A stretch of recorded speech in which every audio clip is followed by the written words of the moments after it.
Lila packing her bags. Are they confused?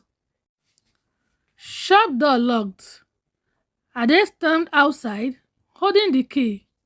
He tries to open it. Nothing. Adewale whispered to himself. He said, "It's over.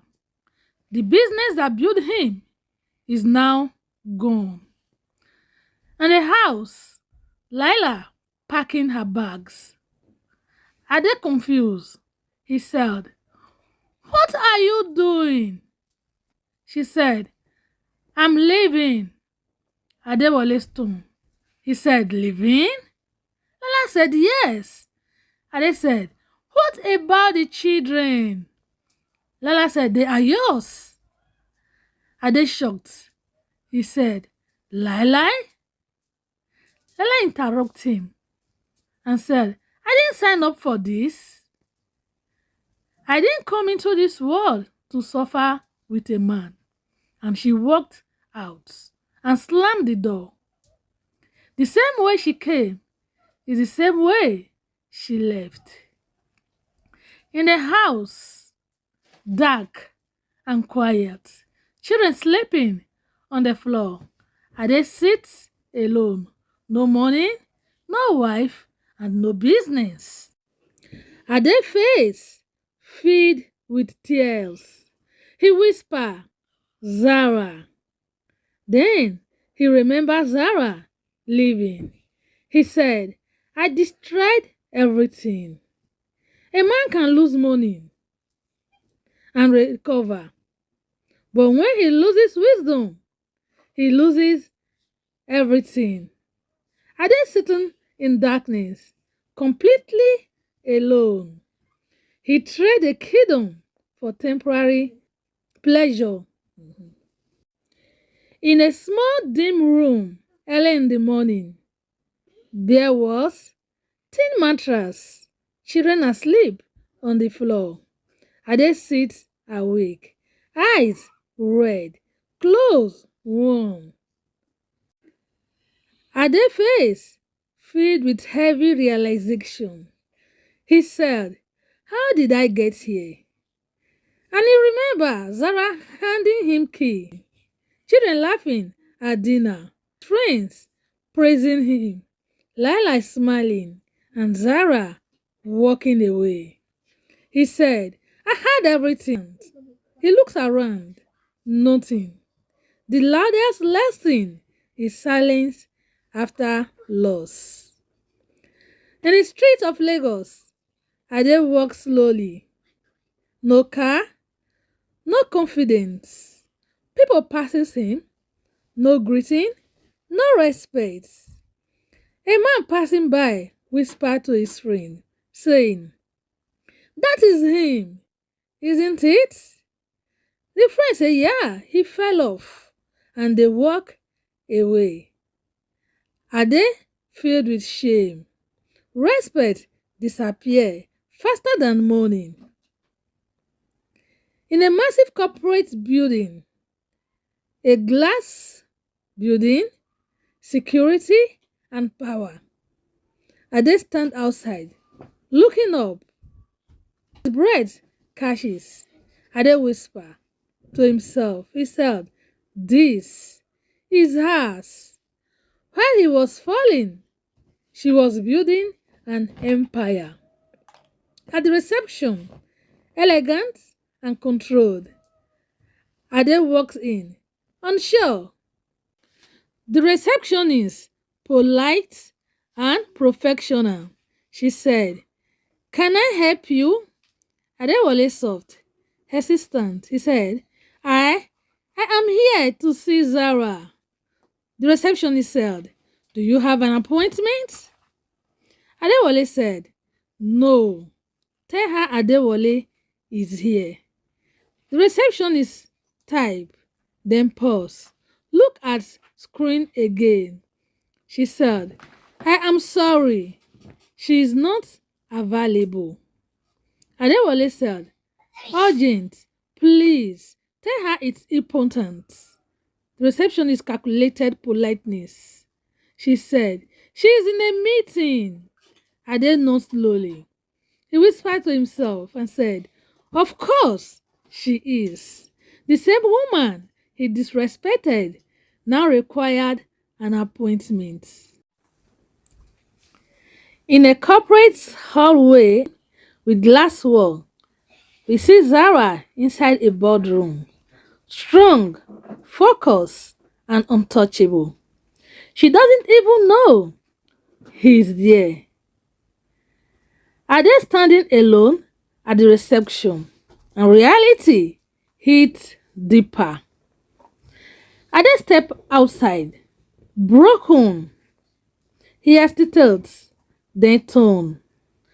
Adewale said to himself, "If not her, then my children will accept me."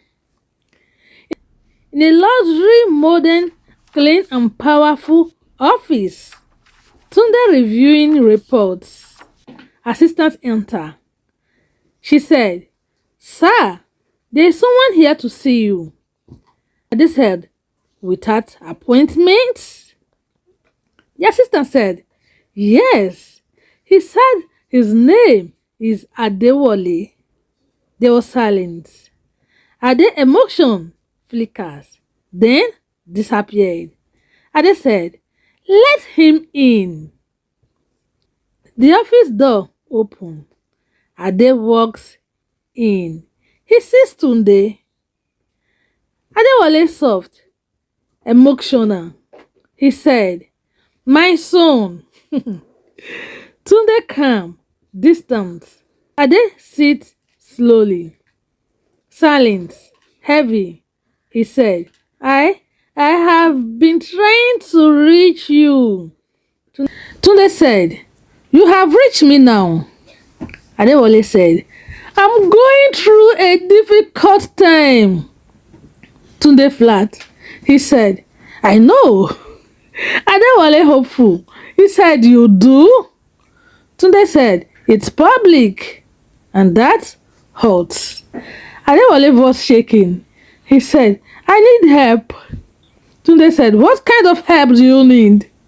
Adewale said, "Money, support, anything." Oh, and there was a long pause. Tunde leaned back slowly. He said, "Let me understand. You want help?" His voice tightened. Tunde said, "From the children you abandoned?" Adewale defensive. He said, "I didn't abandon you." Tunde said, "You replaced us." And there was silence. He thought he moved on. They knew he replaced them. Same office, door open. Amara entered, followed by Kemi. Then David. They stand behind Today, unified. Amara cold. She said, "So it's true." Kemi said, "He came." David said to Ade, "Why now?" Adewale emotional. He said, "I'm your father." Amara stepped forward. She said, "Were you?" Ade hurt. He said, "What does that mean?" Amara said, "Where were you when we needed you? When you brought another woman into our home?" Adewale said, "I made a mistake." Kami interrupted sharply and said, "No, you made choice." Tears swimming on David's face. He said, "You chose her over us." Adewale pleading. He said, "I didn't know it could end like this." Tunde said, "Exactly. And now you are here because it did." Regret doesn't fix damage. It only explains it. Ade stand up, desperate. He said, "I am still your father." Tunde quiet, controlled. He said, "A father protects." Amara said, "A father provide." Kemi said, "A father stay." David, with tears falling on his face, said, You didn't. And there was long silence between them. Adewale whispered and said, please. Tunde shook head slowly and said, no. You will face your consequences. Ade collapsed emotionally. They didn't respect him. They reflected his action. In the streets, Ade walks alone, slow, broken, no destination. A man can lose everything, but the greatest loss is losing the people who once called him home. Ade walking into the distance, small, forgotten. He asked for help, but forgot he destroyed the bridge. Watch out for episode 13.